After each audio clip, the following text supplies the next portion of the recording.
Tudo bem com vocês? Sim, e o senhor? Tudo bom? Deixa eu ver aqui. Vou colocar a nossa apostilinha lá na tela. Para corrigir uns exercícios, né? Que ficaram aí da última aula.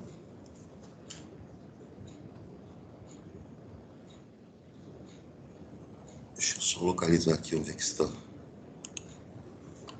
a página.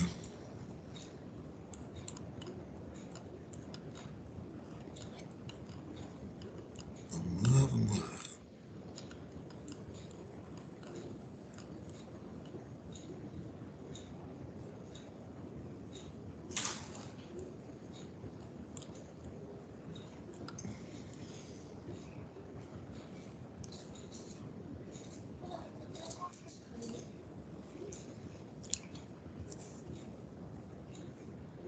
Lá na página 21, pessoal.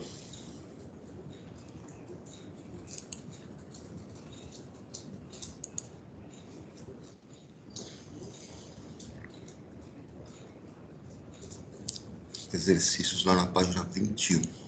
Só um instantinho. Ainda tem gente entrando aqui.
Dá para ver a apostila aí, pessoal?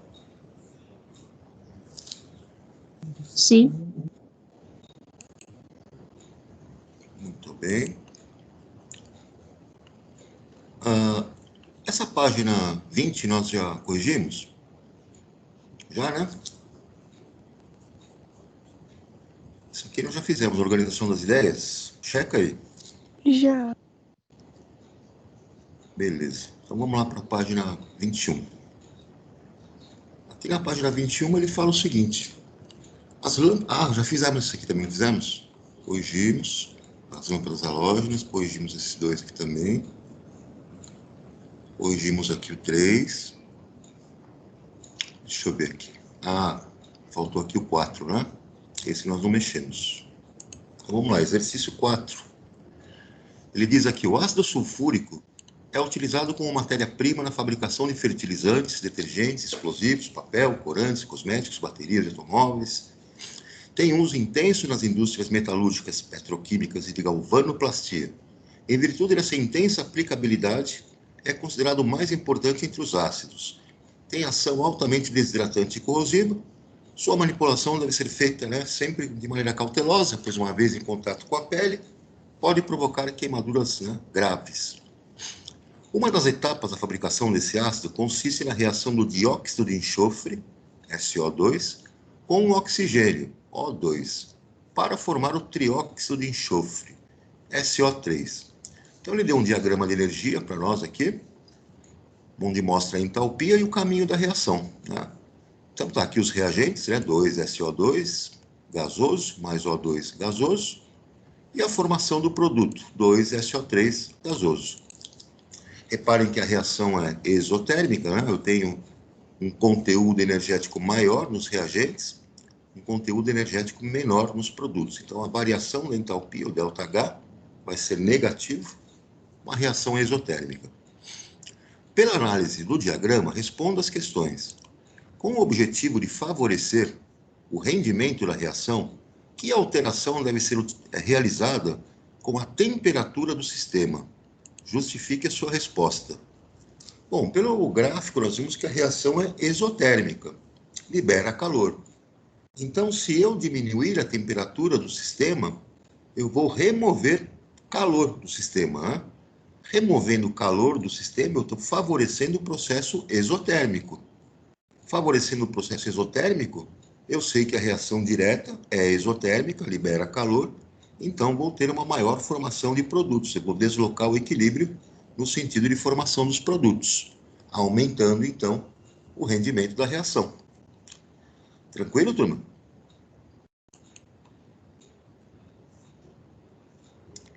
Tranquilo. No item B, ele pergunta que ao manter a temperatura constante e diminuir a pressão do sistema, para qual sentido o equilíbrio é deslocado? Justifique a sua resposta.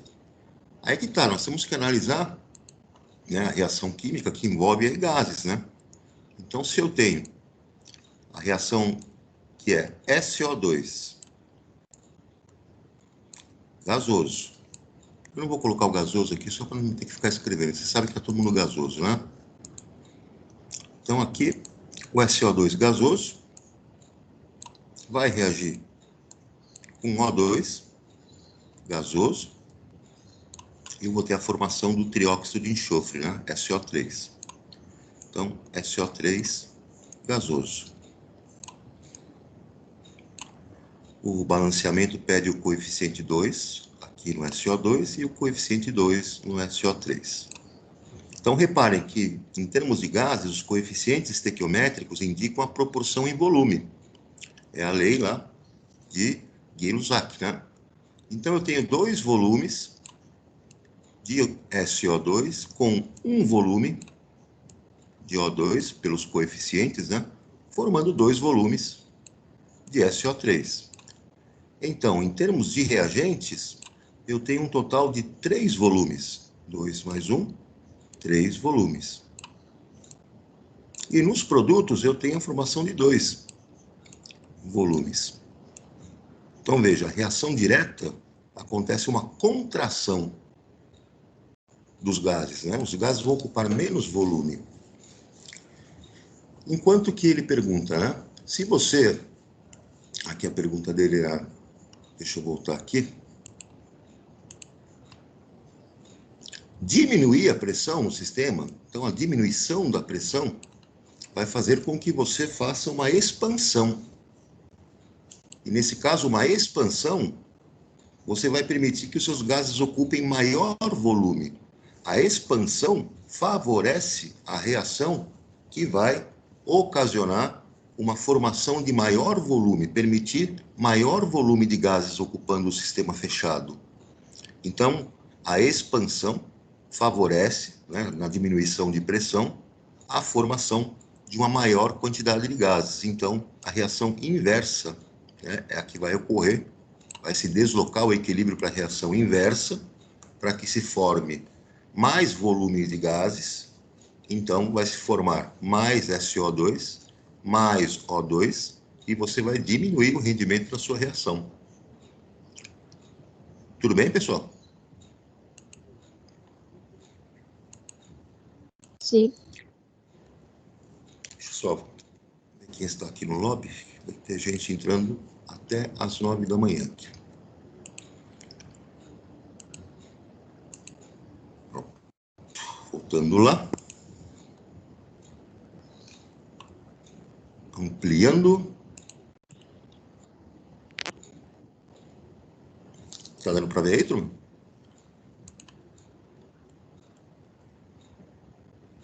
Sim. Aqui o exercício 5. Ele fala, né, o principal minério de ferro encontrado no Brasil é a hematita, Fe2O3, considerado de boa qualidade em razão dos baixos índices de fósforo e enxofre. A partir desse minério, é possível obter ferro em fornos siderúrgicos, né, conforme a equação. Então, eu tenho aqui a hematita sólida, reagindo com monóxido, né, de carbono, formando ferro sólido e dióxido de carbono, gás carbônico.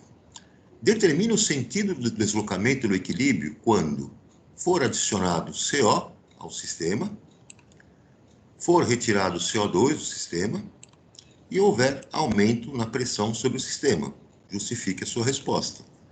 A primeira coisa aqui, pessoal, é lembrar que o equilíbrio químico só vai ser aqui afetado pelas espécies químicas que estão no estado aquoso, né, dissolvidas em água, e no estado gasoso. Quem está no estado sólido ou no estado líquido, como a água pura, por exemplo, não participam, né, da constante de equilíbrio químico, então não são variáveis que vão afetar Kc, vão afetar aquela constante. Então, a hematita, que é sólida, não entra na nossa análise. Assim como o ferro sólido também não entra. A nossa constante de equilíbrio vai ser descrita somente em termos do CO, que é o gás, né? E o CO2. Somente eles é que vão participar, né, da formação da constante de equilíbrio. Então, vocês também reparem numa coisa, né? CO, ele está numa proporção de 3 mol na reação. E CO2 também está numa proporção de 3 mol. A proporção deles, né, volumétrica e estequiométrica é a mesma. Então, como é que nós vamos analisar aqui? Vamos lá. Se nós, né, no item A, adicionarmos mais CO gasoso ao sistema, então eu estou aqui aumentando essa quantidade desse reagente, eu estou aumentando a concentração desse reagente, o equilíbrio vai se deslocar para minimizar essa perturbação, para consumir esse excesso de CO que foi colocado, e o equilíbrio vai se deslocar, então, no sentido da reação direta, para formar mais produtos, então, para formar mais ferro sólido e mais CO2 gasoso. No item B, se for retirado CO2 do sistema, então eu estou removendo um produto, eu estou diminuindo a concentração de CO2, o equilíbrio vai se deslocar para minimizar essa perturbação, para repor a quantidade que foi retirada. Então, o equilíbrio vai se deslocar no sentido da reação direta para formar, né, mais ferro sólido e mais CO2. Se houver um aumento na pressão do sistema, nada vai acontecer. Não vai haver deslocamento no equilíbrio. Isso acontece por quê? Porque as proporções entre volumes de reagentes e produtos são as mesmas. Então, eu analiso os gases, né? CO, eu tenho aqui 3 volumes nos reagentes. E o nosso CO2, eu também tenho 3 volumes. Está pau a pau, né? Não tem nenhuma situação em reação direta ou inversa onde acontece contração ou expansão de volumes. Então, a modificação na pressão no sistema não vai deslocar o equilíbrio químico, não vai perturbá-lo. Tudo bem, turma? Sim. Vamos lá adiante. No exercício 6, ele fala que compostos nitrogenados são utilizados em diversos segmentos da sociedade. Na produção agrícola, por exemplo, amônia, nitrato de amônio, sulfato de amônio e aqueles que tem a ureia, né, são utilizados como adubos. Para suprir a demanda desses compostos, Fritz Haber e Karl Bosch, né, desenvolveram um processo industrial que converte o nitrogênio atmosférico em amônia. Esse processo, conhecido como Haber-Bosch, pode ser representado através da equação química. Então, está aqui a manjadora, né, a equação, gás nitrogênio mais gás hidrogênio, formando amônia. A entalpia dessa reação é menos 92,4 kJ por mol. É uma reação exotérmica, libera calor. A constante de equilíbrio a 500 graus Celsius para essa temperatura é de 1,5 vezes 10 a menos 5, bem pequena, né? Indicando um baixo rendimento, uma baixa formação de produtos. De acordo com os dados acima, ele pede, né? Escreva a expressão da constante de equilíbrio, Kc, para essa reação e explique o efeito da temperatura sobre o equilíbrio. Bom, então vamos lá. A expressão Kc para essa reação vai ser sempre produtos sobre reagentes, elevados lá aos seus coeficientes estequiométricos, né? Então, eu tenho como produto a amônia, NH3, então concentração de NH3 elevado ao seu coeficiente estequiométrico, que é 2, dividido pela concentração dos reagentes, que são gás nitrogênio, então concentração de N2, elevado ao seu coeficiente, que é 1, vezes a concentração do H2, elevado ao seu coeficiente, que é 3. Aí, coeficiente 3. Constante de equilíbrio, né, para a reação aí da síntese da amônia. O que acontece quando você altera a temperatura do sistema, né? Ele perguntou, explica o efeito da temperatura sobre o equilíbrio. Como a reação é exotérmica, se eu aumentar muito a temperatura, aí, não muito, mas aumentar a temperatura, eu vou estar retirando o calor do sistema, removendo o calor. Essa perturbação no equilíbrio vai deslocar, né, a reação no sentido de liberar calor para repor o calor retirado.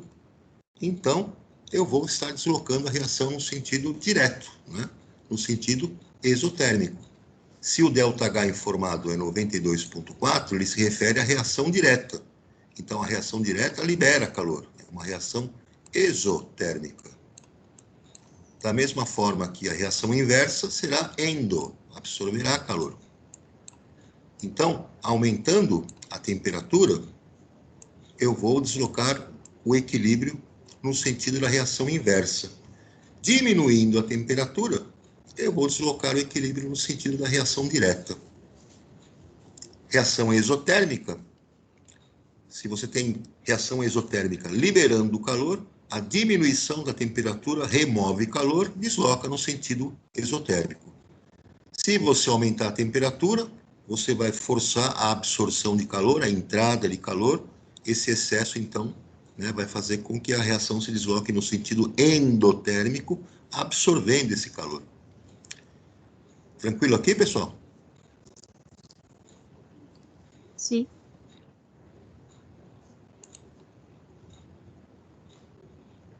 No item B, ele fala que explique por que o processo Haber-Bosch é mais vantajoso industrialmente quando são utilizadas pressões elevadas. Então, aí nós temos o efeito da pressão no deslocamento do equilíbrio, né? Vamos analisar aqui os volumes de gases, né? Eu tenho aqui nos reagentes um volume de gás nitrogênio, eu tenho 3 volumes de gás hidrogênio, na formação de 2 volumes de produto amônia, né? Então, se nós observarmos, nos reagentes eu tenho 4 volumes, a soma, né? Um volume mais 3, 4 volumes de reagentes, para formar 2 volumes de produtos. Então, notem que a reação direta na formação da amônia é uma reação que acontece contração de volumes, né? Os produtos vão ocupar menos volume. E que na reação inversa eu tenho uma expansão, um aumento no volume de gases, né? Se eu aumentar a pressão, eu estou então fazendo com que haja uma contração. E com uma contração eu vou deslocar o equilíbrio químico para a formação dos produtos. Então, um aumento da pressão no meu sistema vai favorecer a reação direta de contração e eu vou aumentar o rendimento, né, dessa reação, formando mais produtos. Tudo bem, pessoal?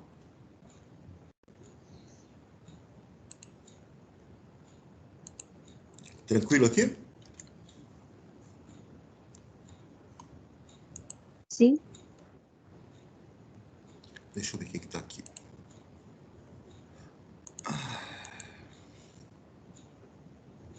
Voltando lá. Ampliando.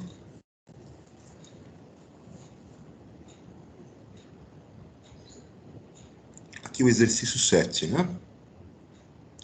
Ele diz que a flatulência é a saída de gases intestinais produzidos principalmente pela digestão dos alimentos. Entre os vários gases intestinais que podem ser produzidos durante a digestão, encontram-se gases sem cheiro, como o dióxido de carbono, CO2, o oxigênio, o nitrogênio, o metano, CH4, né? O odor desagradável da flatulência é decorrente das bactérias existentes no intestino, que liberam pequenas quantidades de compostos contendo enxofre, como o gás sulfídrico, H2S, o metanotiol, H3CSH, e o dimetilsulfeto, H3SCH3, e mercaptanas. O sistema gasoso envolvendo alguns gases intestinais é dado pela seguinte expressão da constante de equilíbrio. Então, está aqui, né, a minha constante de equilíbrio. Dá para perceber que aqui no numerador eu tenho os produtos da reação e no denominador eu tenho os reagentes. Tá?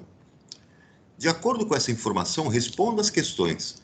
Qual é a equação química que representa o sistema em equilíbrio? Então, vamos escrever a equação química que representa.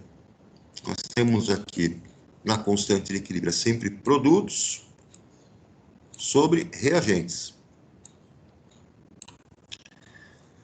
Então, os reagentes aqui são CS2, CS2, tem aqui o reagente H2, então mais H2. Vejam que o expoente aqui do H2 é 4, então tem 4 de coeficiente estequiométrico, né? 4H2, formando, lá no equilíbrio, né, os nossos produtos, que são CH4, coeficiente 1, então CH4, e H2S, uma proporção de 2 mol, né? 2, porque o expoente lá é 2, então 2H2S. Muito bem. E aí ele pergunta também, qual é o efeito do aumento da pressão total sobre esse sistema? Então vamos analisar os volumes, né? Todos eles são gases. Então eu tenho um volume do sulfeto aqui, de sulfeto de carbono. Eu tenho 4 volumes de gás hidrogênio, 4 volumes. Eu tenho um volume de gás metano e tenho 2 volumes de gás sulfídrico. Então, analisando reagentes e produtos, eu tenho um total de 5 volumes de reagentes gasosos e um total de 3 volumes de produtos. Então, notem que a reação direta vai fazer com que 5 volumes se transformem em 3 volumes. Há uma contração. Então, se eu aumentar a pressão, eu desloco no sentido da reação direta. E a reação inversa, existe uma expansão. Eu tenho de 3 volumes para 5 volumes. Então, diminuindo a pressão, eu vou favorecer a reação inversa. Como ele queria saber do aumento da pressão, então, aumentar a pressão, vai deslocar o equilíbrio no sentido de contração, diminuição do volume. Eu vou deslocar o equilíbrio no sentido da reação direta, possibilitando a formação de uma maior quantidade de produtos e aumentando o rendimento dessa reação. Tudo bem, turma?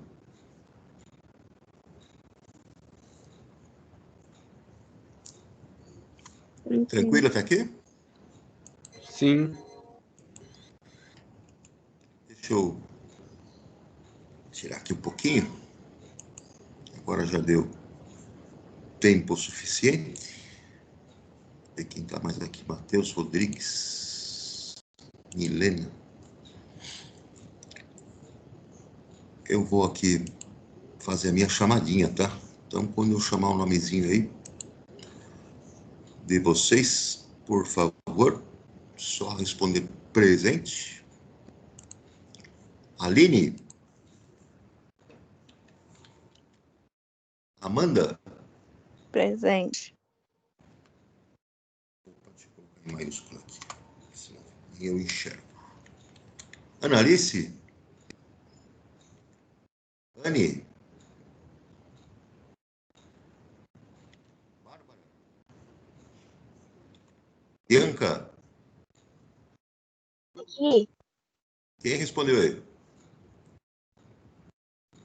Quem respondeu aí? A Bianca. Bruno. Caio. Camila. Presente. Carlos. Carlos. Clara. Danilo. Presente. Davi. Gabriel Koji. Aqui. Eu. Davi. Para mim, ó. Gabriel. Blá, blá, blá, blá, blá. Quem tá falando aí? Gabriel Koji está aí. Davi também. Gabriela Rodrigues. Oi, aqui. Gabriele Junqueira. Presente. Giovana Oliveira. Giovana Braga. Giovanni Chiliani. Tá aqui.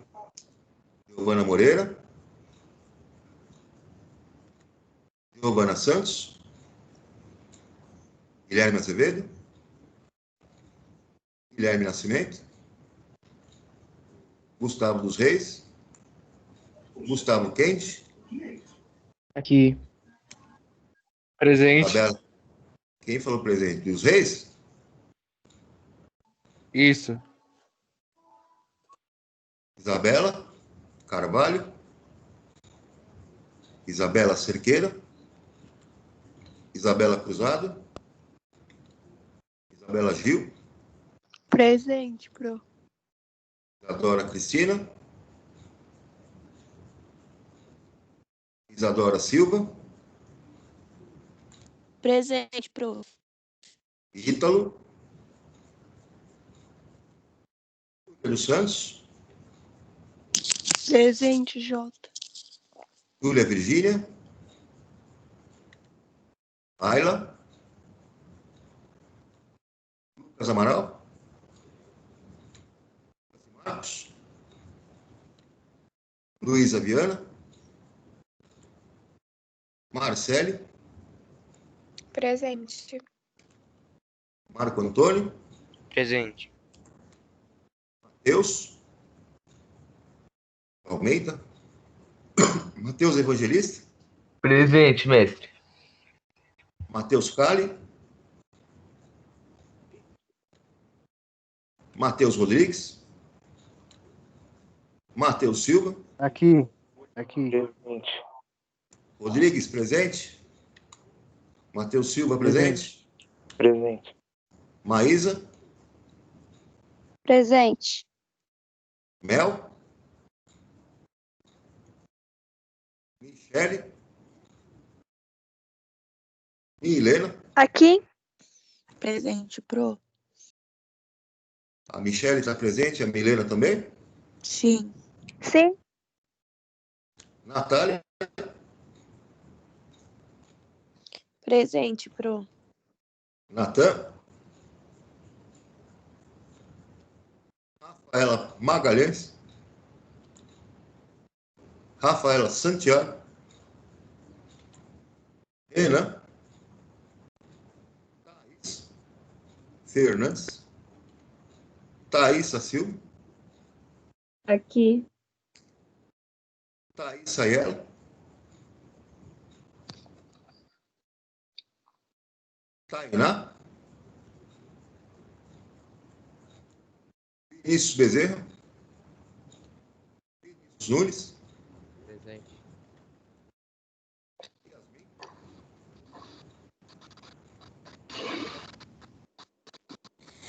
Tudo bem. Professor, você não me chamou? Aula. Quem que eu não chamei? Yasmin. Tá aqui. E eu tô E presente, Matheus pro. Silva tá Giovana presente. Toledo. Ixi, quem? Quem que tá falando aí? Giovana Toledo. Giovana Toledo. Peraí, deixa eu voltar lá. Pronto. E o Mais Matheus alguém? Silva tá presente. Quem? Matheus Silva. Ele Matheus respondeu Silva. no chat. Ah, Matheus Silva Gonçalves está aqui. Beleza.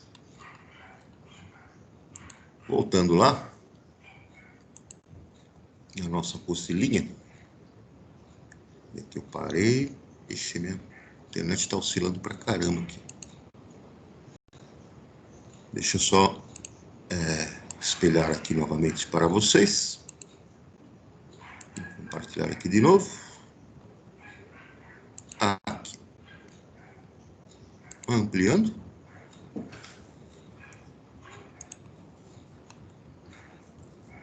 Vamos lá para o exercício 8. Então, no exercício 8, ele fala o seguinte, né? O trióxido de enxofre constitui um dos poluentes atmosféricos proveniente da queima de derivados de petróleo, como a gasolina e o óleo diesel, que possuem enxofre como impureza. Sua formação se dá segundo as etapas. Então, a primeira etapa, queima lá o enxofre sólido, né, com oxigênio, e forma o dióxido de enxofre. A entalpia dessa reação, menos 296,8 kJ. Reação exotérmica. Etapa 2, o dióxido de enxofre, formado na etapa 1, reage com oxigênio, queima com oxigênio novamente, formando o trióxido de enxofre, SO3. ΔH da etapa 2, menos 97,8 kJ. Também exotérmica. Com base na análise das etapas 1 e 2, responda ao que se pede. Item A. Na etapa 1, que efeito provoca na energia de ativação a adição de um catalisador? Ora, vai diminuir a energia de ativação, né, da etapa 1. A adição de qualquer catalisador diminui, né, a energia de ativação da reação, fazendo com que ela se processe mais rapidamente. Item B. Cite 3 fatores que na etapa 2, alterando o estado de equilíbrio, provocam um aumento na concentração de SO3. Então, nós poderíamos, olhando aqui para a etapa 2, propor algumas modificações para melhorar, né, o rendimento, aumentar a formação de SO3, aumentar a formação de produtos. Para isso, eu vou querer deslocar o equilíbrio no sentido da reação direta, para formar mais produtos. Então, uma primeira modificação que eu posso fazer é mexer nas concentrações. Eu posso aumentar a concentração dos reagentes, por exemplo, no processo. Eu posso colocar mais reagente, colocar reagente em excesso, para forçar o equilíbrio a se deslocar no sentido de formação dos produtos. Uma outra coisa que eu posso fazer é remover o SO3 do sistema, remover o produto, diminuir a concentração desse produto. Então, eu vou forçar o equilíbrio a se deslocar no sentido de repor esse produto, né? Então, vai aumentar a concentração dele. Se eu mexer, por exemplo, com temperatura, eu vejo que as duas reações, né, são exotérmicas. E na etapa 2 também, exotérmica, libera calor. Eu posso diminuir a temperatura do sistema, removendo o calor, né, desse sistema, e fazendo com que o equilíbrio se desloque para repor esse calor removido, e então vai formar mais produtos, vai se deslocar no sentido da reação direta. Uma outra coisa que eu poderia fazer é mexer com a pressão. Eu tenho aqui, na etapa 2, em termos de volumes, 1 volume de SO2 mais meio volume de O2. Então, eu tenho 1 volume e meio de reagentes, né? E de produtos formados, eu tenho 1 volume. Então, a reação direta vai de 1 volume e meio para 1 volume. Acontece uma contração de gases, né? E quando acontece uma contração, se eu aumentar a pressão, eu vou favorecer, né, a reação que ocorre no sentido de contração de volumes. Eu vou aumentar a formação de SO3. Eu vou aumentar o rendimento da reação também. Tá claro, pessoal?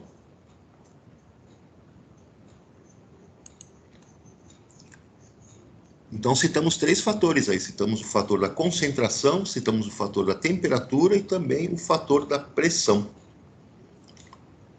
Item C. Em qual etapa a reação é mais exotérmica?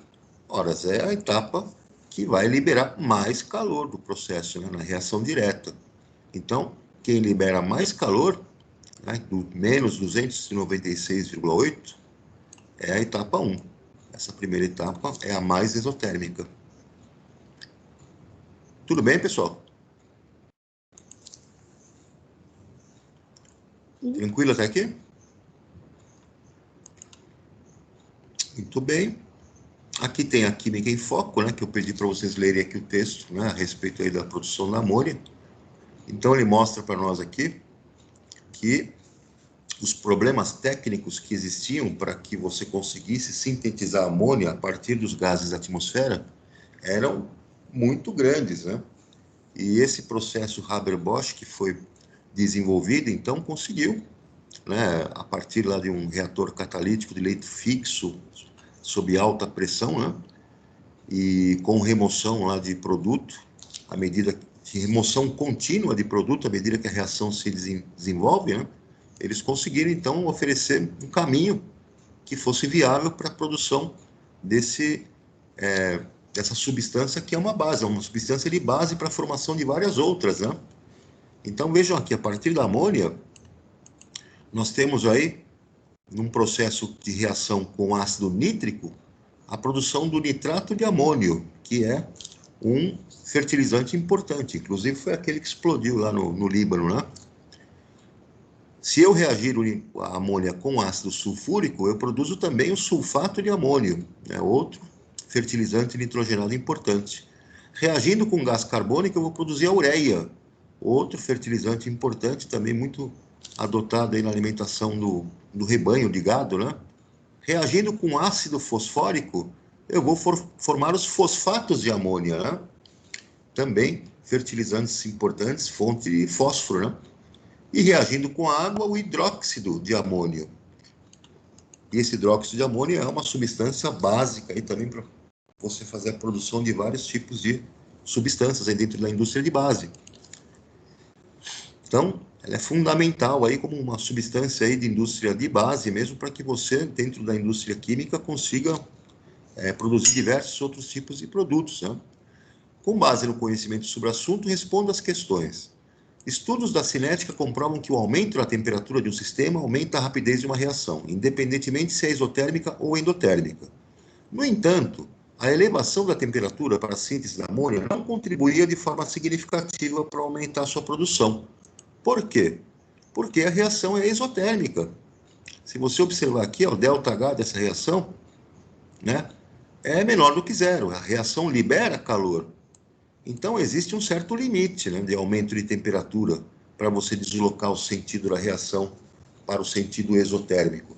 Esse limite, né, vai ser exatamente com relação à cinética. Você pode aumentar a velocidade da reação à medida que você aumenta a temperatura, mas você aumenta a velocidade da reação direta e inversa no equilíbrio químico.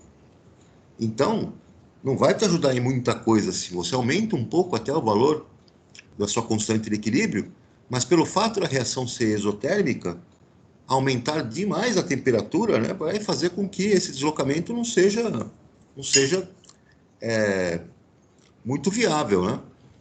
Então, pelo fato da reação ser exotérmica, reação direta de formação da amônia, o aumento da temperatura vai fazer, então, que o equilíbrio se desloque para a reação inversa, para a reação que forma os produtos. Você diminui o rendimento aí. Apesar de você aumentar um pouco a constante de equilíbrio, por causa do efeito cinético, os ganhos e as perdas não vão compensar, né? Não vão aumentar significativamente a produção. No item B, embora a diminuição da temperatura favoreça o rendimento da produção de amônia, é necessário o aquecimento para que ocorra a síntese dessa substância, pois às baixas temperaturas a reação se processa lentamente, o que torna a sua produção economicamente inviável. Consequentemente, para compensar o fato de o aquecimento diminuir o rendimento da produção de amônia, utiliza-se alta pressão. Explique o que ocorre com o equilíbrio químico quando há um aumento da pressão no sistema. Então, pessoal, apesar da reação ser exotérmica, ela se processa de uma maneira tão lenta, mas tão lenta, que você é obrigado, né, a fazer um leve aumento de temperatura, um pequeno aumento de temperatura, para que você cineticamente favoreça com que a reação aconteça. E aí você vai entrar também com um catalisador para aumentar a velocidade dessa reação. E aí você vai também aumentar a pressão interna no sistema, porque você se lembra, eu tenho uma reação direta onde acontece contração de volume. Eu tenho aqui um volume de nitrogênio, 3 volumes de hidrogênio, 4 volumes de reagentes, formando um volume de produto. A reação direta é uma reação de contração. Então, ela vai ser favorecida se eu aumentar a pressão. Então, um aumento de pressão no sistema vai deslocar o equilíbrio no sentido de formação dos produtos para a reação direta, aumentando o rendimento da reação. No item C, para favorecer o processo de produção da amônia, Haber utilizou estratégias para perturbar o equilíbrio químico. Uma delas, né, uma dessas ideias, estava relacionada com a própria substância de interesse. Que alteração na amônia foi vislumbrada pelo cientista alemão e como essa mudança influencia, de acordo com o princípio de Le Chatelier, o processo dinâmico proposto por ele. Ele bolou um reator onde, com a medida que a reação ia acontecendo, a amônia ia se acumulando num recipiente dentro do reator. E esse recipiente, né, uma espécie de local específico onde ela se acumulava, no estado líquido, ele ia removendo, né? Conforme ele ia removendo essa amônia e o reator ia funcionando, ele estava removendo o produto, né? Estava diminuindo a concentração dos produtos lá no equilíbrio. Com isso, o equilíbrio se deslocava no sentido de repor, né, a substância que havia sido retirada, que a concentração diminuiu, ou seja, a amônia, o produto, e esse equilíbrio se deslocando, então aumentava, né, o processo, né, onde ele tinha um maior rendimento e conseguia uma maior produção de amônia. No item D, se a presença do catalisador não altera um sistema em equilíbrio nem seu rendimento, qual a importância da sua utilização em reações reversíveis? É aí que está, pessoal. Tem reações, né, químicas reversíveis que acontecem, mas elas são muito lentas, acontecem de maneira muito lenta. Então, o uso do catalisador faz com que você aumente a velocidade, né, da tua reação, fazendo com que, claro, a velocidade da reação direta e da reação inversa sejam maiores, mas você atinge o equilíbrio químico de maneira mais rápida. Então, o catalisador está relacionado à rapidez, né? Você precisa com que as reações químicas sejam rápidas para você ter uma viabilidade econômica, para que você consiga produzir um equipamento que, né, viabilize a produção das substâncias. Imagine a amônia. Gás nitrogênio está no ar, é um inerte, é difícil, ele não reage com ninguém. Aí você coloca gás hidrogênio na presença dele, nas condições que você faz essa reação atmosféricas, vamos dizer assim, a reação é tão lenta, mas tão lenta que é inviável. Então, o que você tem que fazer é entrar com equipamentos e com condições onde você acelera esse processo, né? Você aumenta esse rendimento e você consegue, então, uma maior produção, um maior rendimento do produto. Tudo bem até aqui, turma?